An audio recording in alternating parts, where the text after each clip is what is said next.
जम्मू कश्मीर में लगातार आतंकवादी घटनाएं बढ़ती जा रही हैं। 22 अप्रैल के बाद फिर जो क्रम चला, 7 को हमारी केंद्र सरकार ने उस घटना का बदला लिया, पहलगांव की घटना का। फिर 8 को पाकिस्तान ने बौखला करके भारत पर ड्रोन और मिसाइलों से हमले किए, लेकिन S-400 के माध्यम से सरकार की सूझबूझ से सारे हमलों को नाकाम कर दिया गया, निष्क्रिय कर दिया गया। लेकिन आज फिर शोपिया में जो लश्कर ने जो अटैक किया है, आक्रमण किया है, बहुत ही दुखद घटना है। जब तक पाकिस्तान नाम का देश रहेगा, ये आतंकिस्तान रहेगा, तब तक भारत के जम्मू कश्मीर में शांति की व्यवस्था की कल्पना मुझे लग रहा बड़ा मुश्किल लग रही है। हालांकि हम मानते हैं, पूरा देश मानता है, जम्मू कश्मीर मानता है कि धारा 370 के बाद, 335 से हटने के बाद जम्मू कश्मीर और लद्दाख में आतंकवादी घटनाएं लगातार कम हुई हैं। चाहे वो जम्मू की बात हो, चाहे कश्मीर रीजन की बात हो या लद्दाख की बात हो, तीनों रीजनों में धारा 370 के बाद आतंकवादी घटनाओं और आतंकवादी गतिविधियों में बहुत कमी आई है। लेकिन जब तक चोरे छुपे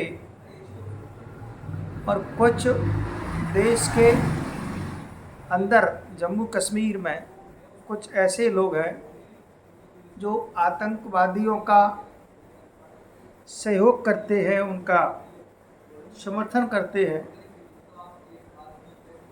ये बड़ी दुखद घटना है, बड़ा चिंतनीय विषय है, सोचनीय विषय है। जैसा कि अभी 22 अप्रैल के बाद हमने देखा और पाया कि अनेक लोगों से पहलगांव में पूछताछ की गई और अनेक लोगों को हिरासत में लिया गया और उनसे अब बड़ी कड़ाई से पूछताछ की गई। जब तक जम्मू कश्मीर के नागरिक और उस राज्य के नागरिक जब तक अपने देश के बारे में राष्ट्रीय भावना नहीं रखेंगे, तो मुझे लगता है कि आतंकवाद पर काबू पाना, आतंकवाद की घटनाओं को रोकना बड़ा मुश्किल लगता है।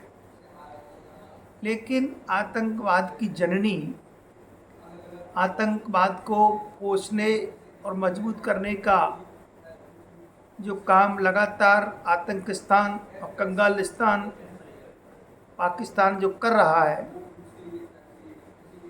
उसको जब तक उसके नेटवर्क को नहीं तोड़ेंगे, पाकिस्तान को नहीं तोड़ेंगे, तब तक आतंकी घटनाओं में कमी होना बड़ा मुश्किल है। क्योंकि पाक अधिकृत जो कश्मीर है, पाक ऑक्युपाइड कश्मीर, POK और गिलगिट बाल्टिस्तान सबसे अधिक आतंकी कैंप और आतंकी गतिविधियां पाकिस्तान प्रेरित ISI और वहाँ की फौज के द्वारा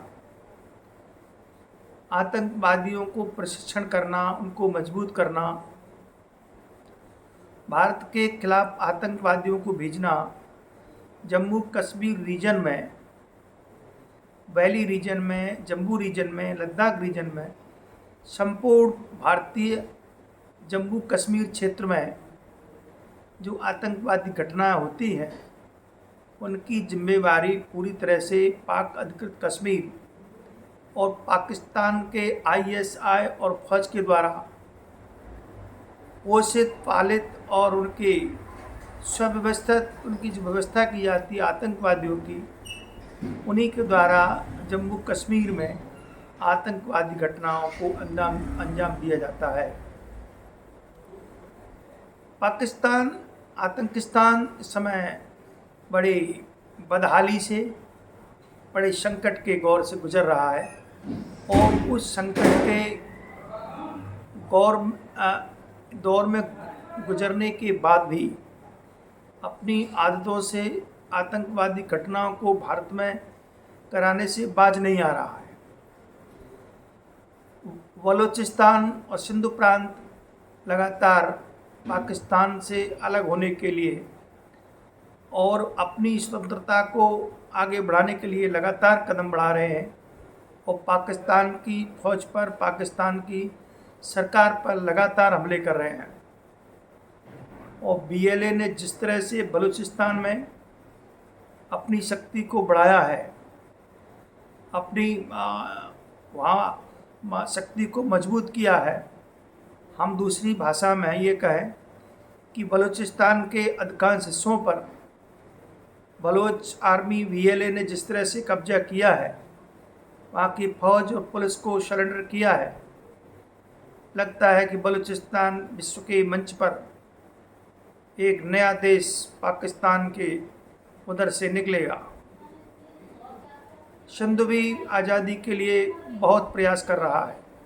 सिंध और बलूचिस्तान के आज़ाद होने के बाद, टूटने के बाद शेष पाकिस्तान जो पंजाब प्रांत जो बचेगा, खैबर पख्तून बचेगा, क्योंकि पाक अधिकृत कश्मीर जो भारत का हिस्सा है उसे भारत शीघ्र लेने ही वाला है।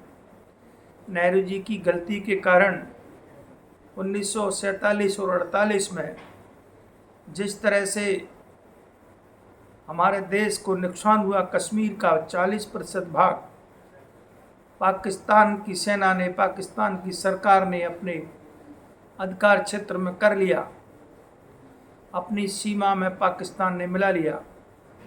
उसको भारतीय जनता पार्टी की सरकार, मोदी जी की सरकार पूरा प्रयास, कोशिश करके पाक अधिकृत कश्मीर को भारत में मिलाएगी। जब पाक अधिकृत कश्मीर और बलूचिस्तान, सिंध प्रांत आतंकिस्तान से, पाकिस्तान से टूट जाएंगे, अलग हो जाएंगे, तो ये क्षेत्र कमज़ोर पड़ जाएगा, आतंकिस्तान कमज़ोर हो जाएगा। तो आतंकवादी गतिविधियों से अपनी हाथ पीछे खींच लेगा, आईएसआई कमज़ोर हो जाएगी, पाकिस्तान की सेना कमज़ोर हो जाएगी, पाकिस्तान के आतंकी संगठन कमज़ोर हो जाएंगे। बलूचिस्तान की आज़ादी, सिंध प्रांत की आज़ादी, पाक अधिकृत कश्मीर जब भारत में मिल जाएगा तो पाकिस्तान आतंकिस्तान द्वारा प्रेरित आतंकवादी घटनाएं पूरी तरह से बंद हो जाएंगी और पाकिस्तान नाम का देश नहीं बचेगा। वो बचेगा तो थोड़ा सा भूभाग बचेगा जो कि आतंकवादी घटनाओं को करने में सक्षम नहीं रह पाएगा। आज हमारे देश की सरकार जिस शक्ति और संघर्ष के साथ आतंकवाद को सख्ती से कुचल रही है, सरकार ने अपनी अथक नीतियों और कूटनीति के माध्यम से, अपनी सक्षम नेतृत्व के माध्यम से जिस तरह से सरकार ने निर्णय लिया है, उसका भारत की जनता, भारत के सभी वर्ग सरकार की नीतियों का, सरकार का पूरी तरह से सहयोग और समर्थन कर रहे हैं। और आतंकवाद जब समाप्त होगा, पाकिस्तान जब कमज़ोर होगा, पाकिस्तान जिस दिन कमज़ोर पड़ जाएगा, भारत में आतंकवादी घटनाएं और आतंकवादी गतिविधियां जम्मू कश्मीर में पूरी तरह से समाप्त हो जाएगी। आज के विषय में इतना ही। कल किसी विषय को लेकर के आपके समक्ष उपस्थित होऊंगा। तब तक के लिए आप सभी को प्रणाम। जय हिंद, जय भारत।